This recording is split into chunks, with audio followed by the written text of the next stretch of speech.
Hey everybody, welcome back to the Space Agency. I'm Wandering Kid. So at the end of the last episode, we were having some trouble getting Jeb and Bill up into space together. Now at this point, I've opened up yet a few more toys. For example, I've opened up generators. So I'm no longer reliant on solar panels if I don't want.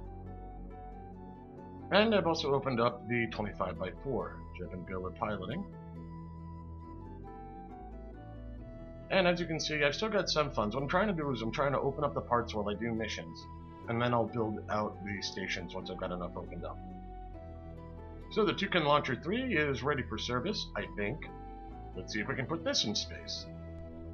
And let's see if this works. Well, sun's about to set. Let's turn on ambient so you guys can see.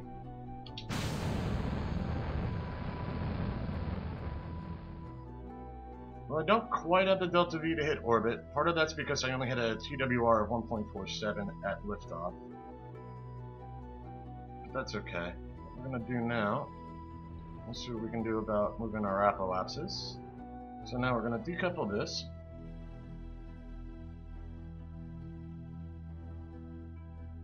We'll control from here.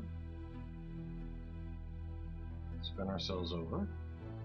Hopefully without tapping our engine. Make sure our RCS works. It does.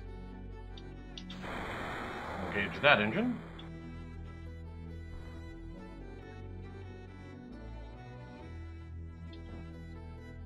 Oh, right. I gotta turn the fuel on.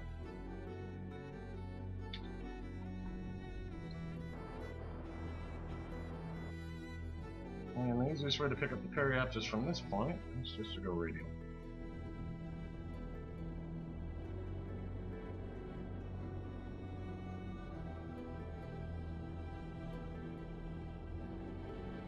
There.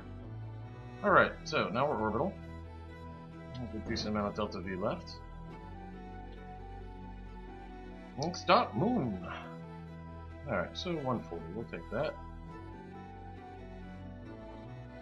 That burn is in 19 minutes. So we'll check in on these guys again after they get near mode. So while we're working on other things, I just want to let you guys know I haven't completely forgotten the Duna mission. This is the Ares Sword, which is going to be our primary drone ship. Inside these cargo bays on the side are the mushroom drones that I showed off in a much earlier episode. They're basically just drones to go find out altitudes on Duna for safe LZs for everything else. Attached up here we have two of the Ares Hawks. This little point here is where I'm going to eventually build and attach a small tug to be able to drag these things around. It's not going to be an impressive tug, it's just going to be functional.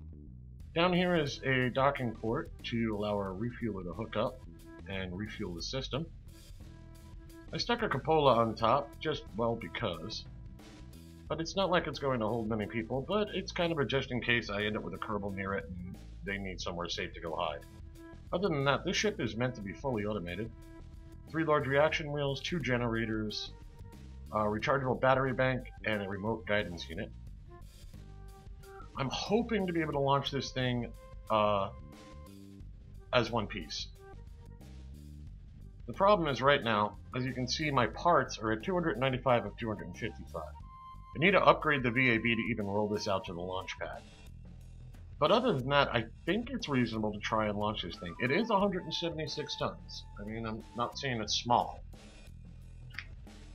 But I think with the Tier 3 gear and the heavier engines and things like that, I think we can put this up in one shot. It's mostly complete. One of the things you may notice a lack of is satellites. I did have an idea for satellites for sub-assemblies, which is basically some towable, bare-bones satellites to leave in orbit around. And I decided not to, because the Hawks can actually fulfill satellite requirements and then be returned. So I'm going to abuse some of the satellite mechanics. Well, it may not be the best of plans, but it's what I'm going to do. Now this is going to go up last minute, and the reason for that is because just before we leave, I want to collect up a bunch of Duna satellite missions, and these have to be built after the satellite mission is accepted. So I'm hoping to get there with, say, 6 or 7 satellite missions that I can just bang out real fast on arrival and go from there. My goodness, Bill is as happy as Jeb pulling into Moon. We're about ready to do our lunar orbital insertion burn. And shortly here we'll be landing Jeb and Bill somewhere on Moon. So Bill and Jeb are about to start their great adventure. I should have made this thing into a phone booth.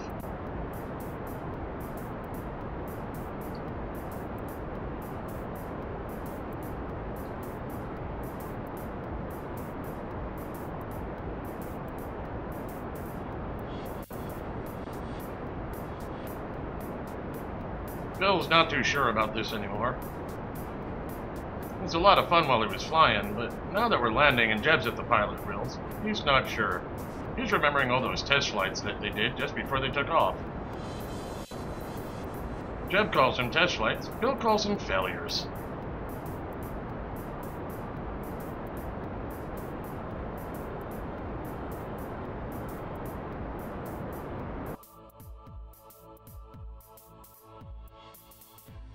Looks like I'm going to come down in the crater here.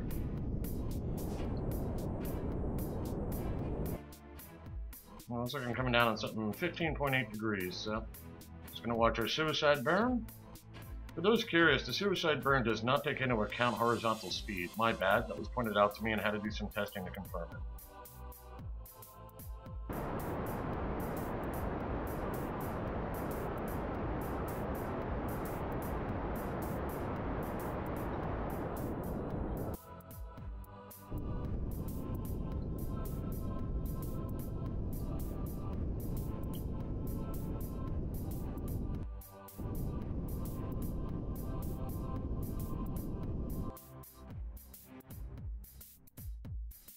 Hey, they made it down. What do you know?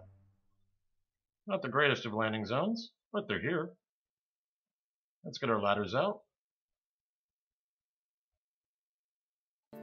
Bill, welcome to the Moon. Bill's not as adventurous as Jeb, so he's going to come down the ladder. Whee! Bill finally got here. He's so happy.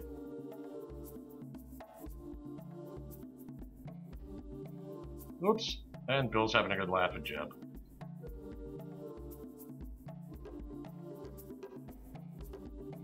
Obligatory postcard shot.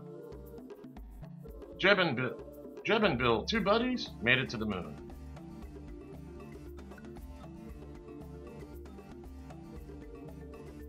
Now Bill and Jeb are off to Minmus. I'm going to see if I can't pull off a stunt when I do this. Rather than waiting the obligatory 20 or 30 days for the transfer to Minmus, I'm going to try and do a dive down to Kerbin and back up to Minmus. So Jeb and Bill are debating on their next adventure. And the first thing they need to do, though, is get into orbit.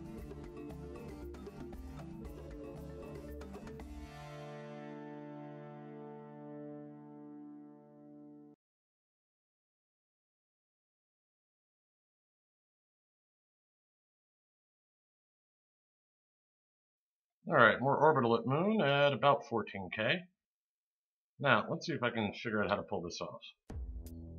So the trick is, I want to dive into Minmus, or dive into Kerbin, pick up enough speed, and then come out to Minmus. And hopefully, while I'm down near Kerbin, I can get my orbit straightened out at some point. So if I've done this setup right, I'll leave Moon, I'll hit my periapsis in about 4 hours, and then as we come around Kerbin, right, it's a relatively high periapsis, but that's okay. We'll come up here and we'll have a Minmus encounter. If we take a look at Minmus, we can do late adjustments on this. It's a little high and whatnot, but we can adjust in flight while we're over here. And this is a 11-day, let's see, I reach Minmus in 10 days instead of the usual 20 to 25 that it takes doing a normal transfer. I'll take it. It's an odd way to do it, but I'll do it. So due to the nature of this burn and how difficult it's actually going to be, I'm going to actually run the hold maneuver node. I'm going to come out here to the map to watch the burn. Firing at 13 seconds out.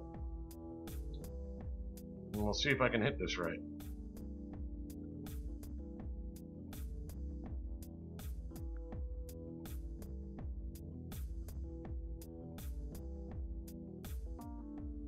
Alright. I think that's got us where we need to be. We should have our intercept. I'm going to put a maneuver node out there for corrections. And it's not going to do anything. I'm just going to put the node out there for the moment. There we go. Just so I can add in an alarm.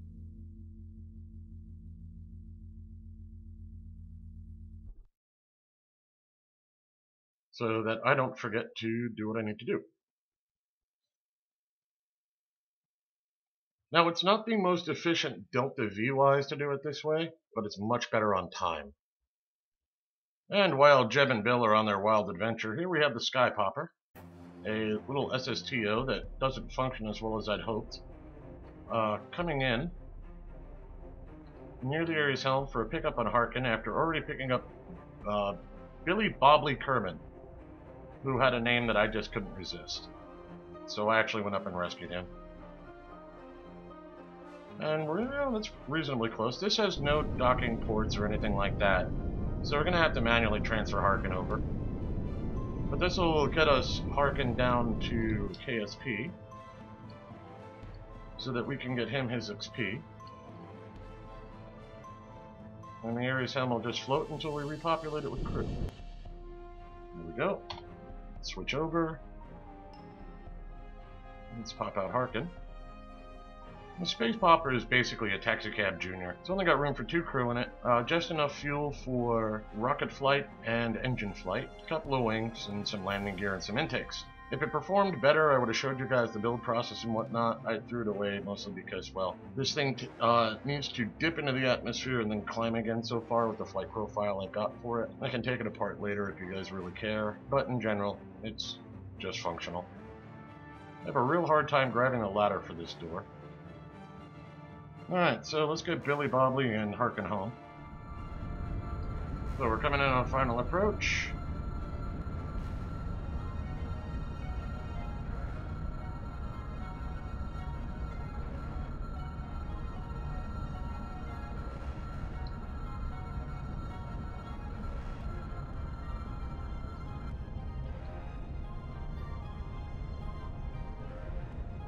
Nice glide path, we should be good for landing. Some very minor adjustments with my yaw on the final approach here.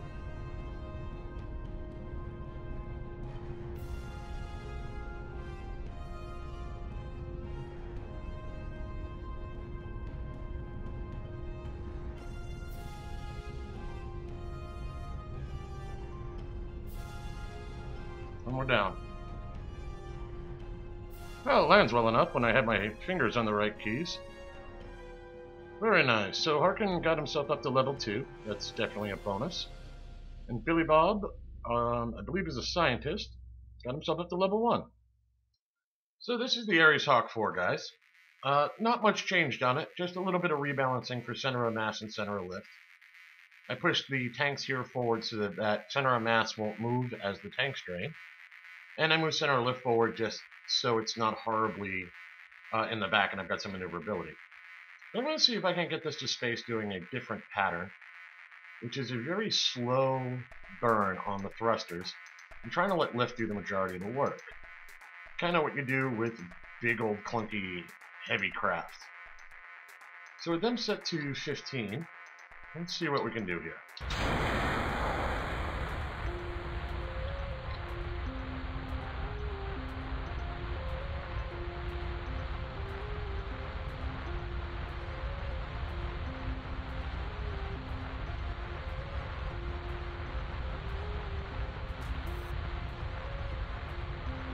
Liftoff has occurred.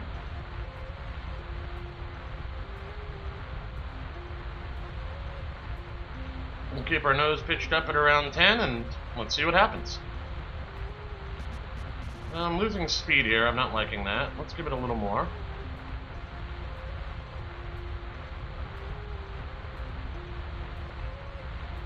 There we go. Alright, let's see how this goes.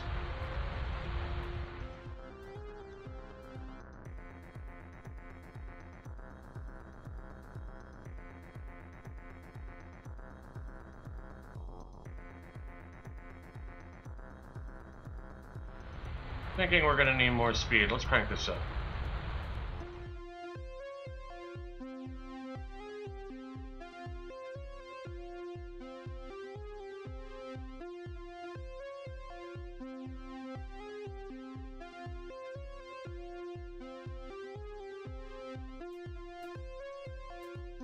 Alright, so this pattern isn't working. Let's see what happens if I get myself up to a decent atmospheric efficiency and then start idling.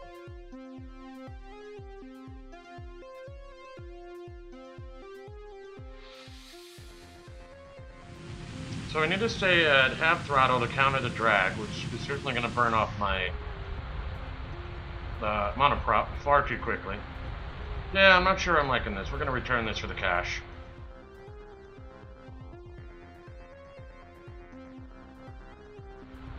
So, Jack, Alf, Michael, if you guys can figure out how to make this thing go to orbit on its own, I'll be very curious, but either I don't have the skills or I don't understand the technique. So I want to show you guys something that I've been using off on my other screen just to try and keep track of what I'm doing on different locations. And basically I've got a little cheat sheet that I keep going on the other screen in Notepad++. And I use this to keep track of what I got to do at each site. The reason for this is because I hate using the contract window inside the game. It's a pain to scroll, it lags my system out when it tries to load, it's just generally annoying. And it'd be really nice if when you highlighted one of the nodes it would tell you what it was for, or, you know, above whatever or below whatever, but you don't get that. And this is just a quick cheat sheet for me to use so I can see what's going on. Every now and then I have to come back into here and refill up the sheet so I have myself straightened out and figured out what's going on. But just figured I'd let you know. So if you guys remember, I have been launching suicide stations in the background. This is a 5-man station that I was using for moon and solar orbit. However, Bob snuck on when I wasn't looking, so I wasn't able to take this out of orbit, but I need to go get him down. Now to do that, I've also got a number of different things going on all over the place. In particular, I want to go put polar satellites up in high and low orbit on Moon and Minus. So, I figured I'd make a virtue of requirement and go deal with that. Now, as some of you can see over here on the left, I got a lot of things going on all over the place. And this is where Kerbal Alarm Clock really can help you out in trying to keep track of everything you're doing. If you guys remember from an earlier episode when I recommended you guys pick it up. Or at least why I do. So, down on the ground. So down here I've assembled a neat little dream catcher. And inside here I decided to go play with some cargo bays. And hiding in there are a series of 1500 Delta V satellites hooked to the bottom with radial attachment points, and they have little ejectors, the TR2V stacked couplers. And these guys, whoops, what did I just hit? There we go. So, little 2-man cockpit in the front, we'll pick up Bob and bring him home. And we'll get these satellites deployed while I'm up there. The plane itself comes in at 15.2 tons. I'm pushing this turbojet just to the edge of what it can handle.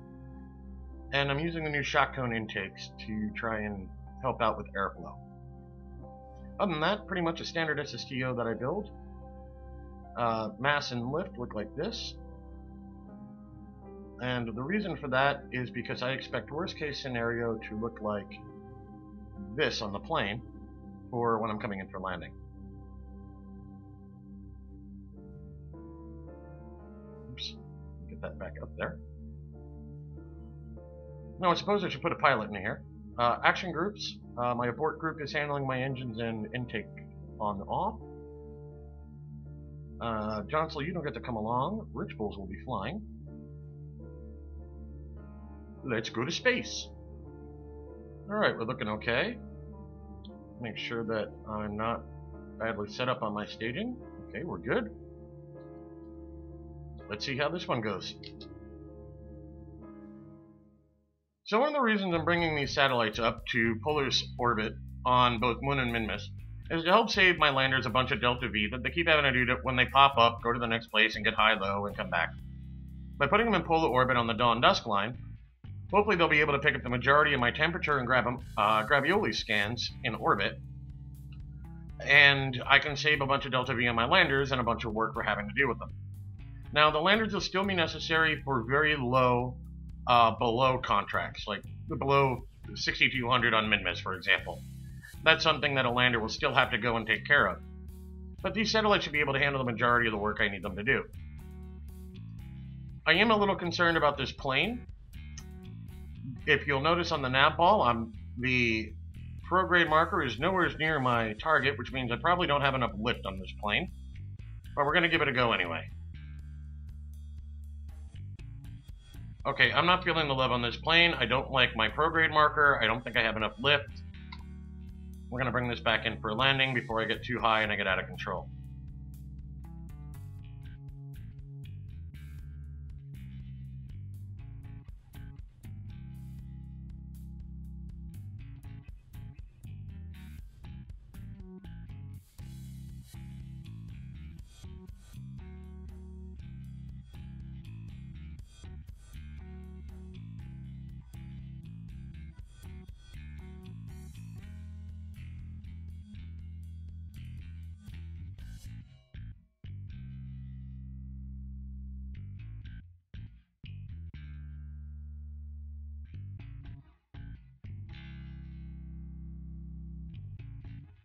Sorry I moved the camera a lot around during my last landing approach here. I know it gets a little wonky when I've got time sped up, but I find it necessary to keep myself from making significant errors. Now, one of the things I do tend to do is use the latitude here to line up on 3 degrees, which tends to help. Okay, come on. Turn on brakes. No. Okay, let's cool the engine a bit.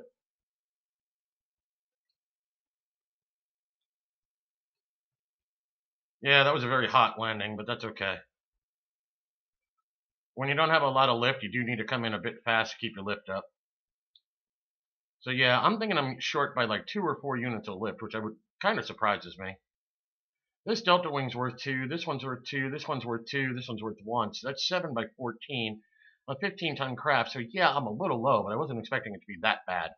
All right, so we're going to go deal with that. So we've got our polar sat deployment SSTO here. I've got a structural wing type A over there. And that, come on, thank you, has a lift rating of 1. So, alright, so I need a little more lift on this. I'd hoped the 0.7 up here on the advanced canards each was going to be able to carry me, but apparently not. How do I want to adjust this?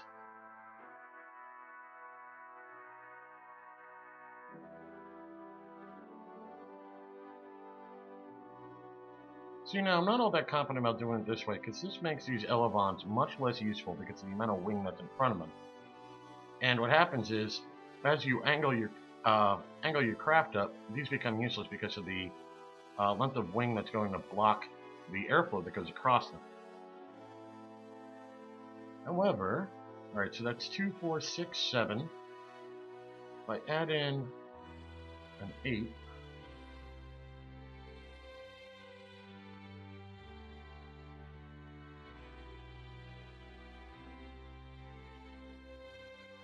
for roll, you always want your most inside elevons to be handling your roll. You don't need a lot of help for roll, and especially if you got canards up in the front. So that's 2, 4, 6, 7, 8, 16, roughly 17.5 units of lift for a 15.1 tonner now. That should help out. Let's staple these wings together. Now that should keep it from flopping around a bit. And let's see if that works a little better.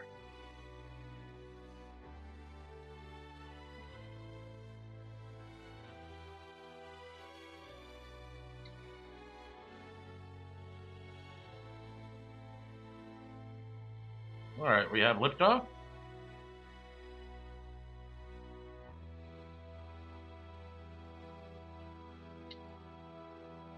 There, that's looking a lot better. I'm right at the top of my prograde marker. I think this is going to be a lot more successful. Let's go to space! So we've come up, we're approaching 15K, which is about when we're going to start modifying things. I'm down at about 35 degrees at this point. I'll be coming down to 30 at about 15. Now, one of the things you guys should remember about cargo ships is they do have a slightly different flight profile. Mostly because your center of mass is going to shift so desperately when you come in that you have to build a little differently. Or at least they do for me. As you can see, I'm fighting for altitude at this, or fighting for pitch at this point. The canards alone up front just aren't doing enough. Not for the SAS. The other difference for cargo ships is your thrust to weight off of your turbojet doesn't usually carry as much thrust as you would normally have when you're not dealing with the cargo. Now, can I build orange tank planes? Not really. You've seen my adventures with that. But I'm used to low-end cargo jets. Trying to get my vertical speed to be above 100 as I cross the 24K plane. And you want to be below 100 when you cross 32. Now you'll notice here, I'm having some problems. I'm not keeping enough vertical speed as I'm approaching 32K. While I want to be below 100, I don't want to be that dang low, or that dropping that fast. So I'm going to up my angle here a bit, while we still continue to gain speed. Bring it back up to 30 for a little bit. I personally usually aim to keep my vertical around 40. Sometimes it works as planned. This is primarily being caused by the fact that I don't have enough thrust to weight, that I'm low, because I took off at 0.7. So that's the primary reason I'm fighting with this at this point. All I'm trying to do is just gain some speed as we go up. As long as I'm gaining speed, horizontal, I'm not worried. And as long as my engines don't cut out.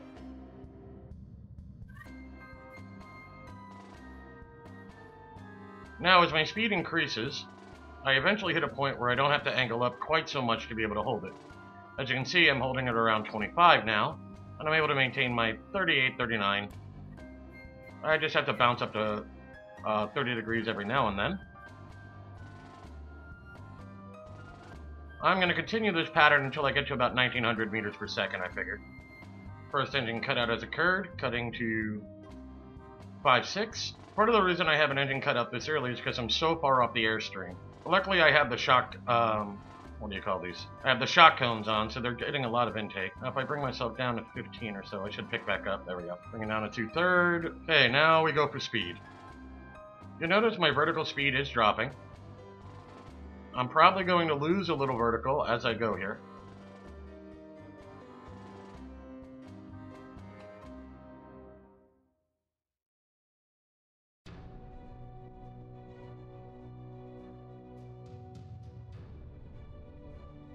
I'm starting to drop a little too much for my comfort.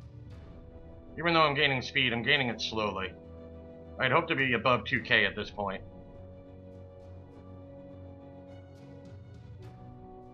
This jet needs a little more thrust to weight on the jet engines.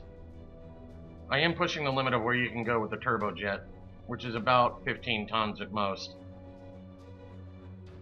Let me see if I can't get some of this vertical back.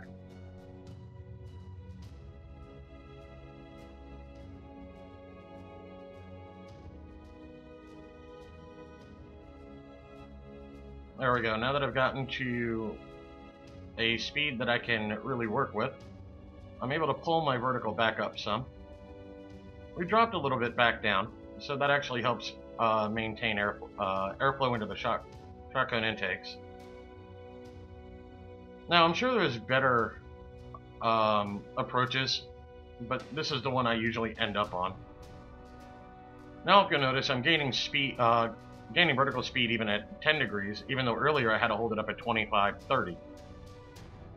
This is because speed by lift. This will get corrected when Harvester changes the lift to velocity concerns, and we end up with velocity squared. Now I'm just gonna kind of sit here at 5 degrees. As long as I'm gaining speed, I don't mind.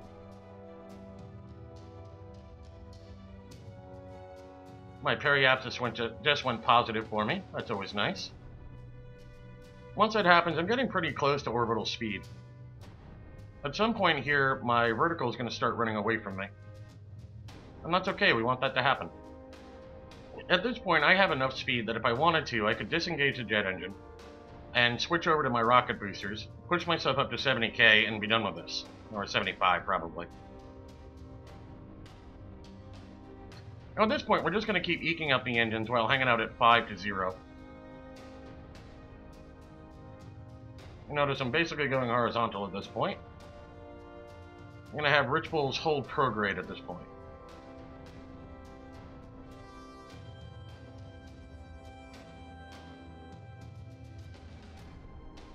We're not doing much else other than just kind of cruising on our engines as we carry ourselves up through the thinner atmosphere. We're just trying not to lose speed at this point while we finish getting out of drag and atmo.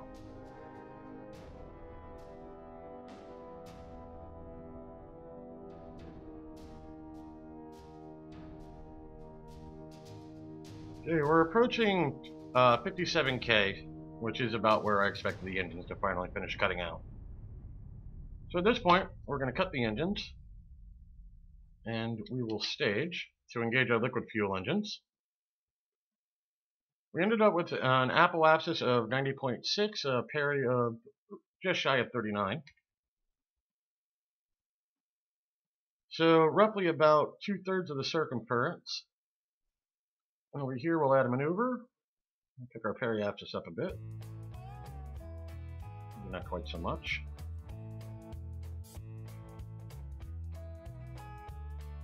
There we go. That should work. That maneuver is going to cost us 44.4 in delta V, not bad at all. Now, as you can see, while I've got this zoomed up, I am losing some of my apoapsis height from the remaining drag of the atmosphere. I'm kind of doing a very, very low-end aerobrake. Alright, we are in space. And let's send the first satellite up.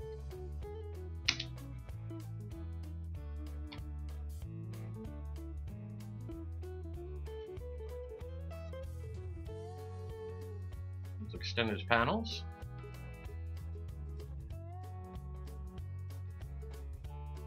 Let's rename him. Yeah, probe works. Moon high polar.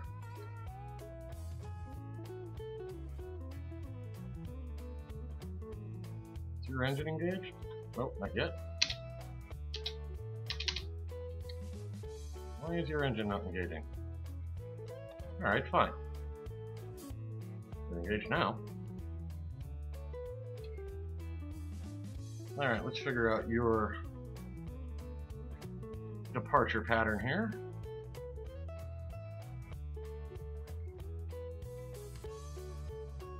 I don't want to release all of these satellites at once because I don't want any accidental collisions.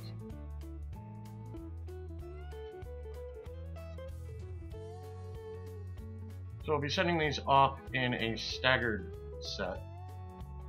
If I come back to here, I think I can probably send the moon low in as well. But he's going to want to depart on pretty much the same pattern. And I don't want to be trying to fight with two ships literally simultaneously to get them out there. So I'll let him float. And actually, let me just double check that these guys don't crash into each other. Yeah, they're going to come within 11 meters of each other at some point. I don't like that. So what I'm going to do is I'm going to take this satellite and we're just going to get a little bit away. Now how do we look? Whoops. Undo the ad. Why can't I set you as target? Oh, weird. Oh, that works, I guess.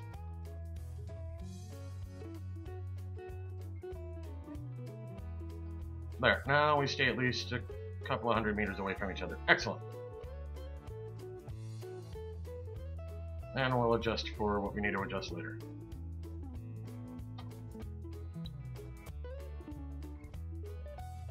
So now if I wanted to, I could probably launch the other one, drop it down to a lower orbit, and they would be offset for speed, but yeah.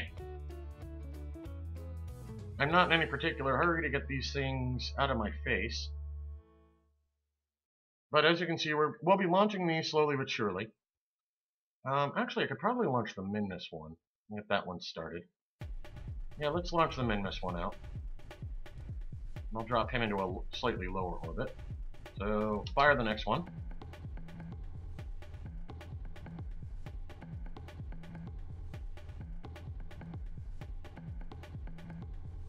There. So we've got 2 of our satellites ready to go, and we'll launch the other 2 once we get an orbit in, and I'm not so worried about collisions and things of that nature. So for those of you curious, I finally have my 4 satellites in transit, and this is what it looks like when you have a bunch of flotillas in motion. I've done correction burns for all of them, so they'll come into polar orbit at this point. And now we just kind of wait on them. And I have to add an SOI for the one I just finished up. And next up, we'll go pick up Bob. So having picked up Bob, Rituals is getting ready to set up his landing burn. So we've deployed our satellites. We've picked up Bob to bring him down. We'll hook up with a taxi cab or something like that and bring everybody back up later. But for the moment, we're just going to land these guys, return our plane, and get everybody back to station. This doesn't have a docking port or anything like that. Nor does it actually have any kind of probe on it.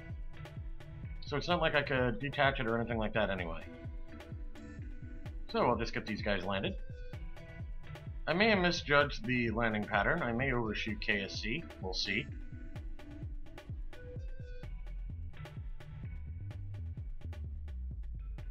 Well, since heat's not on, I can make sure I don't.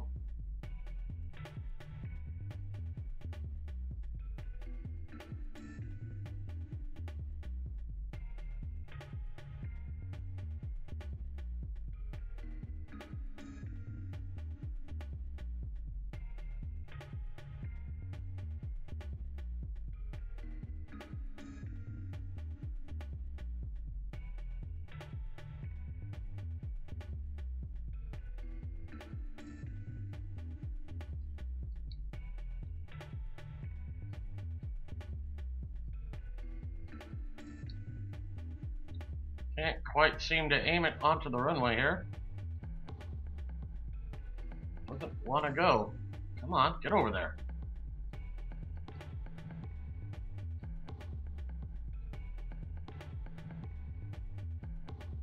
There we go. Launch our wheels. And we're down. Recovered our plane for 34.2K. No XP for either of these guys, but that's okay. And that will probably take care of this episode of The Agency, guys. As always, thanks for watching. I'll see you next time.